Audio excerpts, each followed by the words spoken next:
नमस्कार, स्वागत है आपका। चीन के विदेश मंत्री वांग यी गुरुवार को अचानक भारत के दौरे पर आए और शुक्रवार को चले भी गए। लेकिन इस मुलाकात से न तो भारत के रिश्ते चाइना के साथ कोई सामान्य हुए, हालांकि कोशिश ये थी, लेकिन चाइना का जो दोहरा रवैया है वो भारत के साथ रिश्तों को सामान्य होने देगा या नहीं, इस पर काफ़ी कुछ संदेह। दरअसल वांग यी इस मकसद के साथ आए थे कि भारत के साथ जो पिछले कई सालों से रिश्ते बिगड़े हुए हैं, खास तौर पर साल 2020 में गलवान घाटी में जो आमने सामने की जंग हो गई थी और इसमें 20 भारतीय सैनिक भी मारे गए थे, उसके बाद चाइना काफ़ी दिनों से भारत के साथ संबंध सुधारने की कोशिश कर रहा था और इसी मकसद के साथ वांग यी भारत आए थे। लेकिन चाइना का ये दोहरा रवैया देखिए कि यहाँ उनके आने से पहले वो सीधे सीधे पाकिस्तान गए थे और वहाँ पर जो मीटिंग हुई थी OIC की, उस मीटिंग में उन्होंने साफ तौर पर कह दिया कि कश्मीर के मसले पर वो इस्लामिक देशों के साथ है, यानी वो पाकिस्तान के साथ है। अब अगर आप कश्मीर पर पाकिस्तान के साथ रहिएगा और भारत के साथ सोचिएगा कि रिश्ते अच्छे हो जाएं, तो ये कहाँ संभव। जैसे ही ये आए उससे पहले ही भारत एतराज़ कर चुका था और एक बार फिर जैसे आमने सामने आए, विदेश मंत्री S जयशंकर ने साफ और कड़ा एतराज़ किया कि किन मुद्दों पर भारत को कश्मीर इशू पर एतराज़ है और साफ कह दिया कि कश्मीर मामला भारत का अपना मामला है और इस पर किसी और देश को बयानबाजी करने का कोई हक नहीं है। जाहिर है उन्होंने अपनी तौर पर, ख़ास तौर पर वांग यी ने माहौल को सम्मान करने की कोशिश की और स्थिति ये था कि वहाँ न सिर्फ अजीत डोवाल के साथ उन्होंने मुलाकात की, राष्ट्रीय सुरक्षा सलाहकार, या फिर वांग यी ने जो मुलाकात विदेश मंत्री S जयशंकर के साथ की, दोनों ही जगहों पर उनकी कोशिश थी कि माहौल नॉर्मल किया जाए।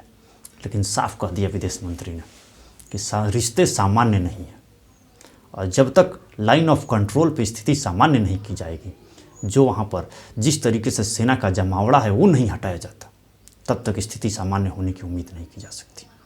हालांकि विदेश मंत्री चाइना के जो हैं उन्होंने ये बातचीत के दौरान राष्ट्रीय सुरक्षा सलाहकार को चाइना आने का न्योता दिया, तो इन्होंने साफ कह दिया कि बातचीत होगी और वहाँ पर दौरा तभी करेंगे जब तक कि तात्कालिक मुद्दे सुलझ नहीं जाते। जाहिर है भारत ने स्पष्ट तौर पर संदेश दे दिया कि भारत चाहता क्या। और सच पूछिए तो अपने मीटिंग के दौरान उन्होंने स्पष्ट तौर पर वो चाहते थे कि प्रधानमंत्री नरेंद्र मोदी से ही मुलाकात हो जाए, लेकिन PM ऑफिस से मैसेज दे दिया गया कि वो प्रधानमंत्री काफ़ी व्यस्त हैं, इसलिए मुलाकात नहीं हो सकती।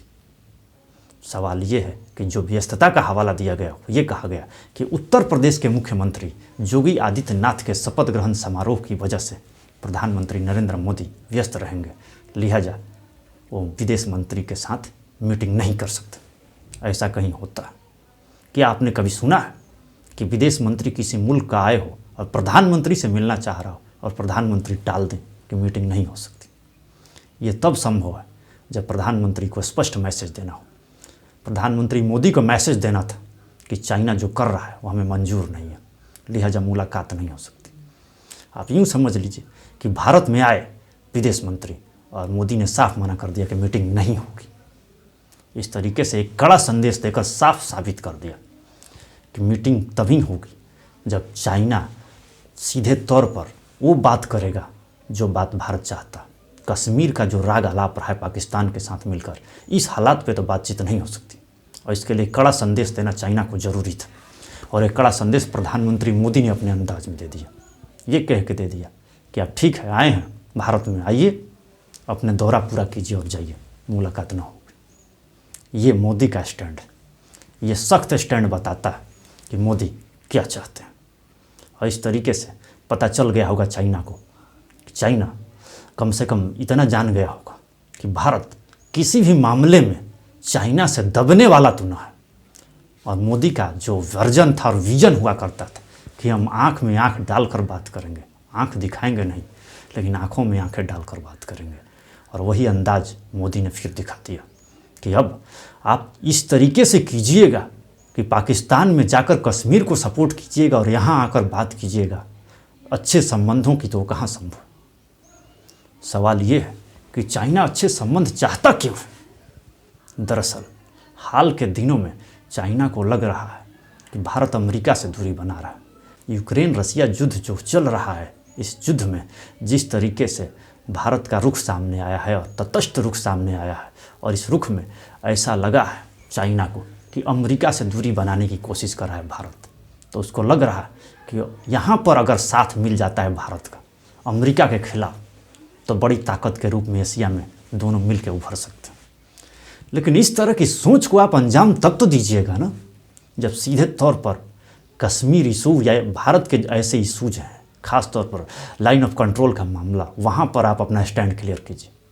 वहाँ स्टैंड आप क्लियर करेंगे नहीं तो फिर भारत के साथ हाथ मिलाने की बात तो आप भूल जाएं। फिर तो वही होगा कि आप देश में आएंगे और मुलाकात प्रधानमंत्री से नहीं होगी। पहले आप अपना विज़न क्लियर कर लीजिए, फिर उसके बाद भारत के साथ मुलाकात की सोचिए। ये बात स्पष्ट तौर पर भारत ने मैसेज दे दिया। अब उम्मीद है कि चाइना या तो अपना रुख बदलेगा या कम से कम इतना तो समझ जाएगा कि भारत किसी किस्म के दबाव के तहत तो लाया नहीं जा सकता। भारत को अगर समझाना है तो फिर भारत के अनुसार चलना पड़ेगा, तब जाकर रिश्ते सुधर सकते हैं। वरना ये बिगड़े रिश्ते के आधार पर या जिस तरीके से चाह रहा है कि अगर अमेरिका से दूरी बना रहा है तो चाइना से दोस्ती हो जाएगी, तो ये संभव नहीं। फिलहाल इस वीडियो में इतना ही। बहुत बहुत धन्यवाद।